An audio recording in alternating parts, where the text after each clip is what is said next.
Alright, so today we'll be talking about the National Airspace System, NAS. This lesson is going to give us a good idea of the different types of aerospace we're allowed to fly through with our private pilot certificates, or any certificate thereof, and the different sort of entry requirements and different sort of weather minimums that we must meet before we enter, and how do we actually enter them in the first place. We'll also go over the dimensions and the services that are allowed as we traverse through these different airspaces. First one, it's going to be, so the National Airspace System is going to be broken up into two categories. We have regulatory and we have non-regulatory. Regulatory airspace is kind of going to be how it sounds. There is a set amount of regulations that actually govern a specific area, and different sorts of classes of airspace that are going to be in the regulatory category are going to be A, B, C, D, E, and G. So basically every single class of airspace that we see, on us, not every single one, but the big ones, A, B, C, D, E, G. And then we have prohibited, which is going to be a type of special use airspace, and we have restricted. Then we have non-regulatory airspace, which is kind of how it sounds. One that is basically just an area that is used to warn pilots of certain activities that may be taking place.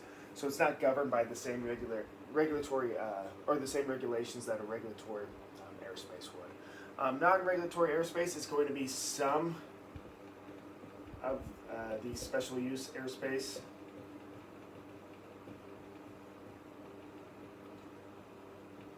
And we're going to have other airspaces as well. And we're going to go over all of these, the special use airspaces and the other airspaces.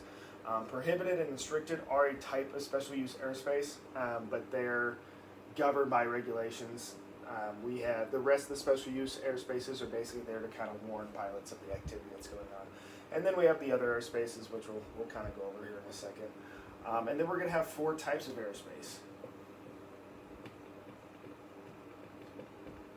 We covered a couple of them already. We have the special use airspace and the other airspace. But we're going to start off with controlled and uncontrolled. Controlled airspace, we're going to have A, B, C, D, and E. So Class Alpha, Class Bravo, Class Charlie, Delta, and Echo are going to be controlled airspace. Uncontrolled airspace is just going to be Gulf. Then we have the special use airspace, which is going to consist of, that prohibited and restricted area. We're going to have MOAs, NSAs, or NSAs, alert areas. Then we're going to have controlled firing areas as well.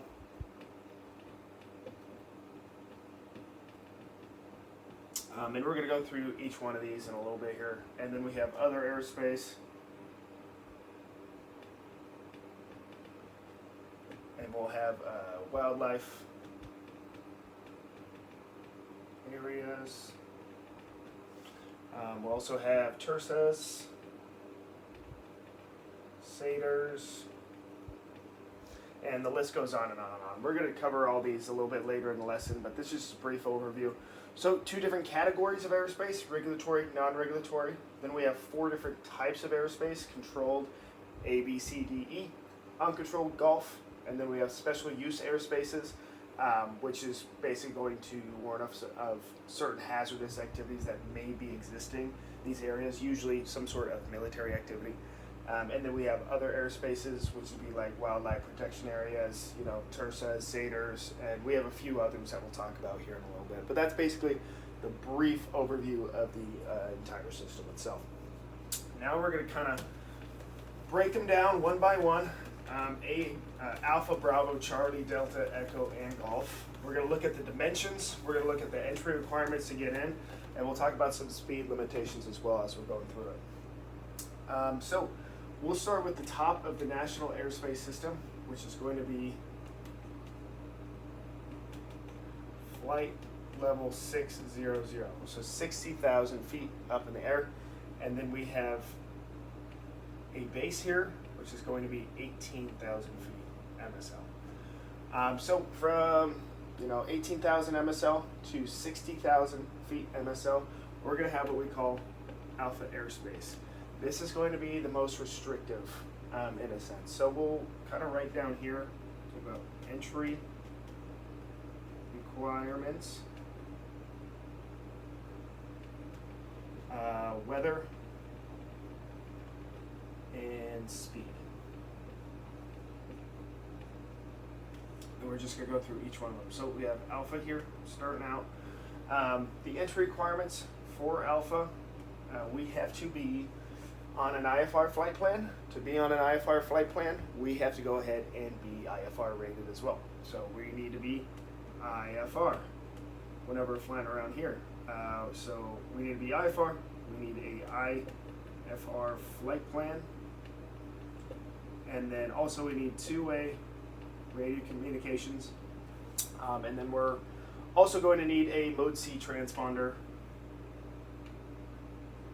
And whenever you need a Mode C transponder, you're going to need ADS-B with it as well. Mode C is going to be, altitude reporting via radar. So ATC sends an interrogation signal to our transponder. Transponder sends the signal back, and it basically lets them know who we are and where we're at and what altitude we're at. ADS-B is going to be basically the same thing, but we're using it via satellites instead of line of sight radar coverage. So they kind of do the same thing, but with the new ADS-B technology, it's going to be more of a backup with the Mode C. So it just makes it a little bit more effective. The weather minimums to stay VFR when we're up in Class Alpha airspace, it's going to be not applicable, because we can be IFR in this airspace and still be legal. We're on an IFR flight plan. We're not really trying to stay VFR necessarily. And then the speed is going to be less, we'll just write it like this, less than Mach 1. So anything above 10,000 feet MSL is going to be, speed limitation is going to be less than Mach 1. So this starts from 18,000 all the way up to 60,000. Class Alpha is going to extend from these two dimensions here, 18,000 to 60,000 feet, all across the contiguous U.S., so anything connected to North America. I believe Alaska as well, and then it excludes Hawaii. And it's going to extend from 12 nautical miles from the coast. It stops at the Mexican and the Canadian border, and then west and east coast, it'll go 12 nautical miles out. That's going to be Alpha. So we got to be IFR rated. We need to be on an IFR flight plan, two-way radio communications, and you need a Mode C transponder as well, so ATC knows where you're at. Then we're going to have Bravo. Bravo is going to kind of look like what they say, an upside-down wedding cake. So a lot of different layers going on here. A lot of people will try to say that Bravo has a set amount of dimensions. It does not. It's really tailored to the airspace or the environment around it that really makes up Bravo airspace. So write Bravo down here. Bravo, so Alpha is going to be more for faster jets, higher altitude. 18,000 to 60,000 feet, those are going to be cruising altitudes for a lot of commercial aircraft. Bravo is going to be kind of the arrival or departure phase and how they get up to this Alpha airspace. So you can imagine it's going to be busy jets, busy commercial activities going on inside of this. So in a sense, it's going to be a little bit more strict in the sense of how we get into this and how we get out of it. So if we're a student pilot and we want to go ahead and fly through Bravo airspace, we have to know we need an endorsement to fly in Bravo airspace. So a student pilot would actually need to receive ground and flight training from their instructor to go ahead and traverse through Bravo. If we're a PPO, we have our private pilot license. We can go ahead and go through Bravo. Is it recommended? No, because we have all these commercial activities going on. It's very busy on the traffic side and also the ATC workload. They might not even let you in the first place. But there is ways to do it. But is it recommended to go through that Bravo? They got enough on their plate. Let's go ahead and stay out of it. So Bravo itself, entry requirements. We need to be at least a PPO or a student pilot with an endorsement. so SP plus E. We need two-way radio communications, and the magic words when I say two-way radio communications we need to hear cleared into Bravo. So when we hear cleared into Bravo, we know that we're able to go through that Bravo airspace now. So if we call them up, we say, Phoenix Pros, or I forget what the tower is for Phoenix, but we call them up and we're Skyhawk 37 Charlie Juliet. We let them know we're 10 miles to the south, let them know what we want to do, what information we have. And they just read back, Skyhawk 37 Charlie Juliet, stand by. Did we hear cleared into Bravo? We did not. They did recognize our tail number, which is going to be a requirement for some other airspaces here. But we didn't hear these magic words cleared into the Bravo, so we are not allowed to go through that. So two-way radio communications, and when I say two-way radio communications cleared into the Bravo, and then we're also going to need mode C. And whenever we need mode C, we need ADSB. So with Bravo, it's going to have what we call a mode C veil, and I can show you on the sectional chart here. It's going to be a magenta circle surrounding the center of a Bravo airport. I believe it extends from center to 30 miles from the Bravo airport itself. And whenever within that veil, you can guess we need mode C with ADSB out capabilities. So we just got to be conscious of that. Within 30 miles of that Bravo, we're going to need to go ahead and have that mode C. Weather, it's going to be 3 statute miles, and we're going to remain clear of clouds. And then speed, so the speed under 10,000 feet MSL, so we know above 10,000 feet MSL, it's less than Mach 1. When we get below 10,000 feet, it's going to be 250 knots. However, if we're flying under one of the Bravo shelves, or if we're flying through a VFR corridor, which is a piece of echo airspace that allows us to traverse through this Bravo, these Bravo shelves, we have to be at 200 knots.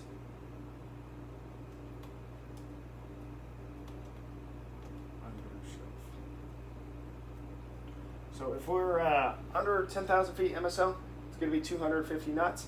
However, if we're flying through a shelf of the Bravo, or under a shelf trying to get through the airspace, or through a VFR corridor, which is what they have kind of in like the San Diego area, I've seen one out there, we have to be 200 knots, and that's basically just for spacing.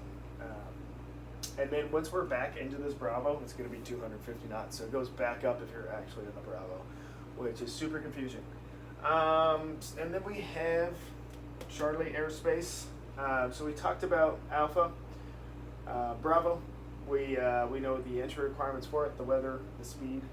Now we're talking about Charlie, and Charlie's going to be a little bit less restrictive in the sense of the entry requirements to go ahead and get into it. But it's going to look a little bit like this. So not as complicated as that Bravo was. It's kind of ugly there. Let me fix that a little bit. But basically we're going to have a core and then a shelf on top of that. The core itself is usually going to be around 5 nautical miles. The bottom of the first shelf is going to go up to 1,200 feet AGL. And then we have a 10 nautical mile core on top of that extends up to 4,000 feet AGL. That's kind of how Charlie's going to be situated. One thing I did forget to go over, Bravo on the sectional chart is going to be bold blue lines, and it's going to be communicated in a way where there's a number on top, number below, and then there's a hyphen in between them. The number below is going to show you the lower shelf, so something like this. We have, says SFC, that means surface, and then to 3,000. And this is going to be bold blue all around, so you know from the surface to 3,000 we have Bravo airspace. And that's kind of how it's going to be situated. Charlie itself is going to be kind of situated the same way. We have a number on top, number below, but instead of bold blue, it's going to be magenta. So kind of a reddish hue we're going to have for the Charlie airspace. To get into the Charlie airspace, We can be a PPL and we can be a student pilot. We don't need that endorsement like we did in Bravo. We're gonna need two-way radio communications, and all we need to hear is our tail number. So we don't need it here cleared in the Charlie airspace like we did with Bravo. We just need to hear them read back, that Skyhawk 37 Charlie Juliet, and we can go ahead and proceed. We just need to get recognized or establish communications, as I say. Then we're going to need a Mode C transponder with ADSB out. Now we covered the 3 different airspaces that are going to need Mode C. Kind of easy to remember, A, B, C, we need Mode C. Also, above 10,000 feet MSL, we're going to need a Mode C transponder. Then that's excluding altitudes below 2,500 feet AGO. And then we'll also need a Mode C transponder within 12 nautical miles of the Gulf of Mexico, above 3,000 feet MSL, because I believe it just gets super busy over the waters out there. 12 nautical miles off the coast, the Gulf of Mexico, cool. All right, and then we have the weather requirements for this. Weather to stay legal inside of Charlie is going to be 3152. So 3152 is going to be 3 statute miles visibility. So if we had a theoretical cloud here, we need to be able to see horizontally us to that cloud, 3 statute miles visibility. Or if anything that obscured vision, like mist or fog, anything like that, we need to be reporting at least 3 statute miles. We need to be at least 1,000 feet above the cloud, 500 feet below, and then we need to be 2,000 feet horizontally from that cloud. So we need to be reporting 3 statute miles visibility, 1,000 feet above, 500 feet below, and then 2,000 feet horizontally. That's kind of how the weather minimums are going to work out. And same thing with that Bravo, 3 statute miles visibility, and we just got to stay clear of the clouds, so no vertical or horizontal limits.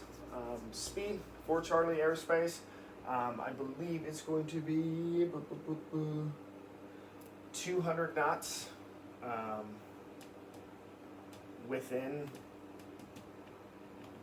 4 nautical miles and below 2,500 feet AGL. So if we're approaching a Class Charlie, same with the Delta airport, which we'll touch here in just a second, and we're within 4 nautical miles and we're below that 2,500 feet AGL, we have to be at least, we got to stay under 200 knots. It's going to be the speed limit for it. Cool. So cover the entry requirements for it. Just hear the tail number, Mode C 3152, and then 200 knots within 4 nautical miles and below 2,500 feet AGL. Now we're going to have Delta. And Delta, some people would say we're going from, most strict to least strict. Delta can get pretty crazy as well. A lot of student pilot activity going on inside of Delta, especially out here in the Phoenix area. We can also get some commercial activities that are happening inside of the Delta airspace. So we also have to be we have to plan ahead and make sure we know that we're getting a good idea of the traffic in which we're about to enter the airspace with. Listen to what ATC's doing. It goes back to that runway incursion avoidance. So don't be lax inside of Delta because it's not the Bravo. That's the point I'm trying to get across here. So with Delta Airspace, we can be a PPL or we can be a student pilot. We just need 2-way radio communications, and that's going to be our tail number. So they just need to establish communications with us when we call in, let them know what we want to do. We just need to hear a tail number back. And then we're going to need Mode C only if it's within this Class Bravo veil. Out here in the Phoenix airspace, or in the Phoenix area, we have a veil that pretty much covers all the Delta airports. So we're going to need Mode C. However, if the Delta was outside of that Mode C, we wouldn't need it. So it's not a true requirement for just Delta, just something to be aware of. The weather minimums, we're going to have 3152 again. So 3 statute miles visibility needs to be reported, 1,000 feet above, 500 feet below, and 2,000 feet horizontally. And the speed limit's kind of the same as Charlie. 200 knots within 4 nautical miles, and we need to be below 2,500 feet AGL. The dimensions itself for Delta, It's going to kind of look like a cylinder. It's going to have a 4 to 5 nautical mile core. They actually calculate it by the size of the runway. There's a bunch of math that goes on. So just know it's about 4 to 5 nautical miles, and then it goes up to 2,500 feet AGL usually. So yeah, we've kind of gone from most restrictive to least restrictive. You know, IFR for the Alpha. If you want to fly in Bravo, a private pilot with a student or a student pilot with an endorsement. And then the Charlie, which we have the private pilot with student pilot, and the different entry requirements as far as establishing communications goes. And then we got through Delta. Now we have 2 more to talk about. We have 1 more in the controlled airspace category. So for controlled airspace, we have A, B, C, D, and then we're also going to have Echo now. So I'll kind of make up some more space here, because the weather minimums for Echo and Golf get a little bit complicated.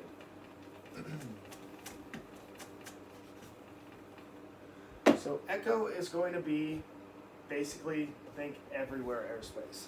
It is controlled airspace in the sense that you can receive services out there as far as, you know, VFR flight following. You can open up flight plans. You can get you know, traffic advisories in emergency scenarios, or radar vectoring in emergency scenarios. So there's services for Echo, and that's why we call it controlled airspace. But there's not a control tower out there that we have to be talking to. You don't even have to establish communications with other pilots out there. So it's basically where class Alpha, Bravo, Charlie, Delta, and which we'll get into Golf, you know, don't exist. It kind of fills in the gaps of all the airspace. So if we had this Bravo airspace here, we would know under this shelf, on top of this shelf, all the way up to Alpha airspace is going to be everywhere airspace or Echo airspace. It's kind of made up from 700 feet AGL or 1,200 feet AGL, and it kind of just goes across it. So it'd be 1,200 or 700. I don't have the sectional chart on me to actually show you, unfortunately, because I'm going off my iPad here. But the 700 feet AGL, so on the sectional chart, it'll be a red magenta. Everything inside of the shaded red magenta is letting you know that Class Echo starts at 700 feet AGL and goes up to whatever overlying airspace is above it. Could be Bravo, Charlie, Delta, whatever, or Alpha. Some places in the country, you start Echo from 1,200 feet AGL, and then it goes all the way up to 17,999, then it switches over to that Alpha airspace. So we have 2 different scenarios, 700, 1,200. 700 is going to be that shaded red magenta, and then the 1,200 is going to be a shaded blue magenta. So we know everything inside of that is going to be 1,200 feet.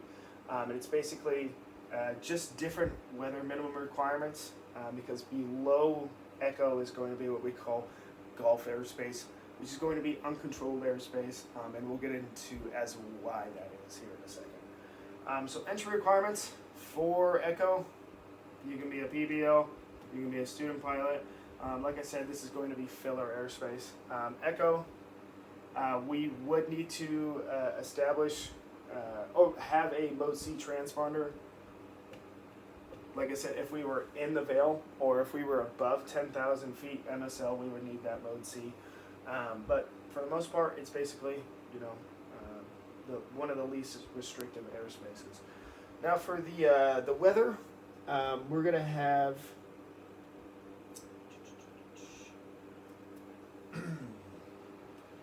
above 10,000 feet MSL, 5111. So that's going to be 5 statute miles visibility needs to be reported, 1,000 feet above, 1,000 feet below, and then 1 statute mile visibility from the clouds horizontally. Then we have below 10,000 feet MSL, and that's going to be going back to our regular 3152. One thing I didn't mention with Echo airspace here, if we wanted to you know, participate in those Class Echo services, like you know, the VFR flight following or IFR flight plan, anything like that, we need to have those two-way radio communications. So even though it's not required, if we wanted to participate in those services, we'd have to basically meet two things: be able to talk to them, have a transponder, and be within coverage, essentially. Cool. So above 10,000, 5111, below 10,000, 3152, and then the speed for Echo, we know above 10,000 feet, be less than Mach 1. Below 10,000, it's going to be 250. And we just have to know for Echo, if we're within 4 nautical miles and below 2,500 feet AGL of that Class Charlie or Delta airport, it's going to go back down to 200 knots. Also, if we're traversing through a VFR corridor of Bravo airspace or trying to fly under one of the shelves, we have to be aware that the airspeed has to be below 200 knots as well. Also, Echo can kind of be detailed like this on the sectional, kind of dash magenta lines. That's how you know that Echo starts all the way down to the surface. So it's bringing the VFR weather minimums all the way down to the surface and bringing them up, because the next one we talk about golf, it's going to be the less restrictive as far as VFR VFR weather goes. So it brings the weather minimums up all the way to the ground, and it's usually because they have some sort of instrument approach for that specific airport, and they don't want VFR pilots flying, buzzing around, so they kind of raise the minimums to actually be legal in that area. That's kind of how it goes there. Then we're going to have Gulf airspace. Gulf airspace is going to be uncontrolled. If we were somehow within that mode CVL, you would still need that mode C transponder, but it's going to be uncontrolled airspace for the most part. And it's uncontrolled in the sense that it's so low to the ground, it's below that 700 feet AGL, or below 1,200 feet AGL, that ATC can't even give you, they don't even have coverage out there, so you can't even participate in any of the Echo services. The weather gets a little complicated here.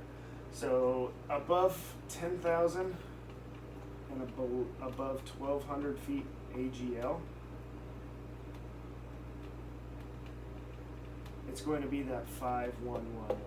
So 5 statute miles visibility, 1,000 feet above, 1,000 feet below, and 1 statute mile horizontally.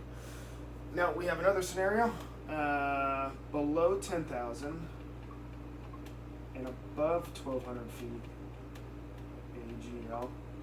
During the day and night, it's going to kind of be different. So during the day, we're going to have 1152, and then at night, we're going to have 3152. So during the day, below 10,000 but above 1,200, we have to be 1 statute mile visibility, 1,000 feet above, 500 feet below, and 2,000 feet horizontally. And then at night, we have to be that 3152. And then we have below 10,000 and below 1,200 feet AGL, and that's going to be during the day 1 statute mile visibility and clear of clouds. And then at night we're going to have it bump back up to that 3152. So Echo and Golf weather minimums kind of change with what kind of altitude you're at, and Golf changes with altitude and whether it's day or night. And then the speed limitations for this is basically going to be the same as Echo. Above 10,000, less than Mach 1, below 10,000, 250. Within 4 nautical miles for Class Charlie or Delta, and below 2,500 feet AGL, 200 knots VFR corridors, or going under a Bravo shelf, 200 knots. And that's basically the gist of it. Golf isn't going to be depicted on the sectional chart. However, there are spaces, if we're there, I believe there's an example out east in Colorado. We have blue shaded magenta here, basically a box. And just imagine this is a blue shaded magenta box. Golf goes all the way up to whatever the overlying airspace is, kind of like how Echo does. It's always going before Echo though, however, as Echo could stop with Bravo, Charlie, Delta, Alpha, any of those guys. Golf is always going to be under Echo. It just really depends on where Echo starts. So in this scenario, we know with this blue shaded region, everything outside of this is going to be 1,200 feet AGL. That's where Class Echo starts. But what about inside of this here? Doesn't really depict that. But we need to know that Gulf goes all the way up from wherever echo, from the ground, or if echo isn't depicted all the way at the surface. It'll go from there all the way up to 14,500 feet MSL, and then it'll switch back to echo, and then it'll switch back to alpha. So in this scenario, we know that everything outside of here, echo starts at 1,200 feet AGL. Inside, echo isn't really depicted here. So we know that Gulf starts from the ground all the way up to 14,500 feet. Then it's going to switch over to echo. Then it's going to switch over to alpha at 17,999. Be a lot easier if I had the sectional chart in front of me. Kind of jumbled through that, but that's kind of how it's depicted. That's the one example where Gulf actually goes pretty high up. Cool. And then we talked about speed, uncontrolled Gulf, and that's going to be basically all the regulatory airspace. Now we're going to get into two more regulatory types of airspace, which would be that prohibited and restricted area, which falls under that special use airspace. And we'll talk about some examples of that as well. So kind of get rid of this here. Whiteboard's about to come off the wall. So special use, which we talked about a little bit so far, and then we'll have other airspace. And one thing I didn't mention about those VFR weather minimums that are changing with different classes of airspace. Let's say we took off out of an airport, which was Bravo, Charlie, Delta, anything like that, and we wanted to return, but we didn't meet those VFR weather minimum requirements. We have something that we call special VFR. And this is something we have to request to ATC. This isn't something they can go ahead and suggest to us. We have to request special VFR if we don't meet the VFR weather minimum requirements to go ahead and get back into an airport. This goes back to your 91-103 pre-flight action though. Make sure that we understand all the weather pertaining to our flight. So we're never caught up in a situation we can never go back in. But if we request special VFR during the day, we need at least 1 statute mile visibility, and then we need to be clear of clouds. And then at night, it'll be a little bit more restrictive. We need 1 statute mile visibility and clear of clouds. Also, we need to be instrument rated, and then we also need to be instrument capable. So our aircraft itself has to be instrument equipped for instrument flight. We need to be instrument rated as well. So during the day, 1 statute mile visibility, clear clouds. At night, if we request a special VFR, we need 1 statute mile visibility, remain clear clouds, plus we need to be instrument rated and have an instrument capable aircraft. That's just special VFR here. We'll get back into the airspace. I just thought I should mention that. Special use, let's start with the two that we cannot fly into. Prohibited airspace and restricted airspace. On the sectionals, it'll show you with the restricted airspace at least, it's going to be R, and then it'll have a number identifier after that. This is airspace that is potential hazardous activity to us as little Cessnas, usually military activity going on. So restricted airspace we cannot fly through. Prohibited airspace, I believe it's it's George Bush's Ranch, which is KACT. It'll show you, both of these are identified by blue, and it's kind of like a shaded region. It'll be P whatever for the prohibited, and it'll be R whatever for restricted. But if you look up KACT, we'll have a prohibited area. I believe it's the southwest of wherever that airport is, and it's going to be George Bush's Ranch. So they actually blocked it off for people to actually fly over, which is pretty funny. So prohibited, restricted, 2 types of special use airspace we cannot be flying into. Then we have MOAs and alert areas. MOAs, military operating areas, going to be shown by kind of a red magenta or red dashed region on the section chart itself. These can be either hot or cold. You guessed it, military operating area. There's military activity going on in there. If we have a hot MOA, that means that they're busy and they're doing stuff in there. It could be jet training, it could be missile firing, anything like that. So it could be potentially hazardous to us. We don't need a clearance to fly into MOAs. Even if it's hot, we can go ahead and fly through that. Is it recommended? Absolutely not. If we wanted to go ahead and navigate through that MOA, we can go ahead and hold down on forward flight, get a frequency for the controlling agency, and then we could go ahead and get traffic separation or a good idea of what's actually going on inside of this airspace. So that's going to be MOAs, which all over Arizona, a lot of MOAs all over the place. And then we have alert areas. We have a couple in the Phoenix area. It's going to be kind of red barbs again, showing you that usually it's going to be high volume of pilot training activity going on. And whenever we're flying through it, it's just a good idea to jump on that frequency and talk, give them your position, where your intentions are, and just talk to other pilots and make sure that they have a good idea what you're doing, you have a good idea what they're doing. And then we're going to have controlled firing areas.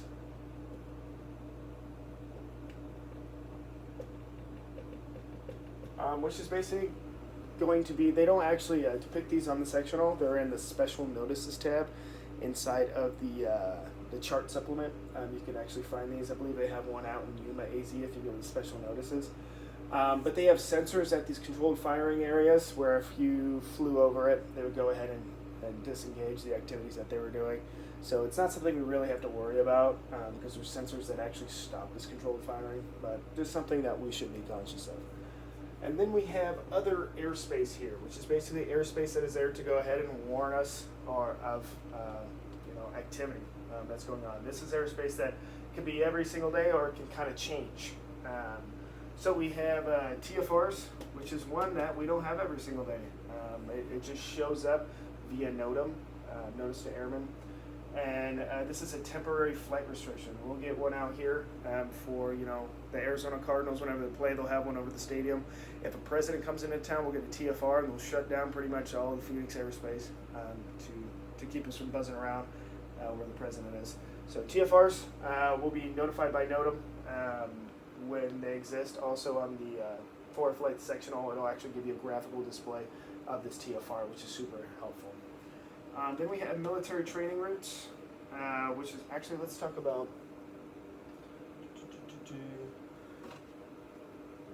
let's do a national security area. National security area is going to be KPUB. That's a good example of one. Just for the sake of national security and national welfare, we cannot go ahead and fly over this. If we did, I believe there's controlling agency tab you can pull up on the sectional on forward flight and talk to them and maybe try to traverse through it. They're usually, the one at KPUB at least is a smaller section of airspace. Just fly around it. No point in really pushing to fly through it if you don't absolutely have to. Then we have SATRs, which is going to be Special Air Traffic Rule. So we have a couple out here in Phoenix.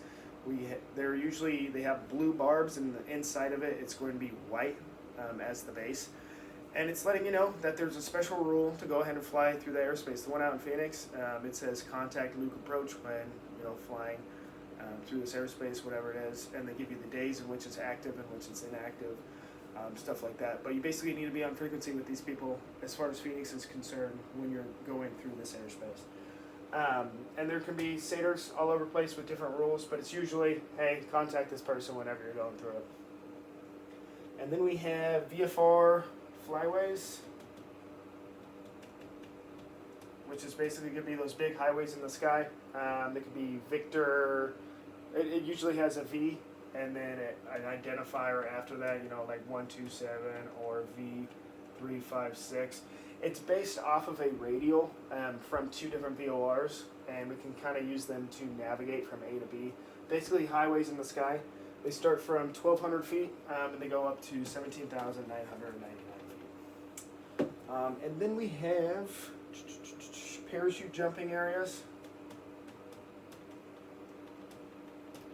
And this is going to be identified on the sectional by, you guessed it, a parachute. And we just got to be conscious of those activities when going in.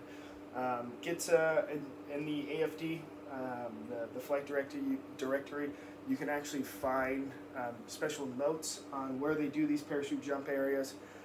where they want to. If you're just doing, recreational flying, going out there, doing your touch and goes, what time of the day where it's the busiest, you get some good information there. So whenever we're flying to these uncontrolled airports, those Gulf airports, in South Phoenix area, we have to be conscious of parachute jumping, and it's better to just leave the airspace if they are conducting those activities, because that would not be a good day. Cool, and then we have MTRs. I'll kind of finish up on that one there. This is going to be military training routes. They're going to kind of look like this, so they can be IR or VR. It'll be listed like that. It's kind of a black line. Kind of looks like the VFR flyaways, but it's for military training purposes. IR means they're doing IFR activities. VR means they're doing VFR activities. If it was VR, 1, 2, 3, three number identifier means that they're doing these operations above 1,500 feet AGL.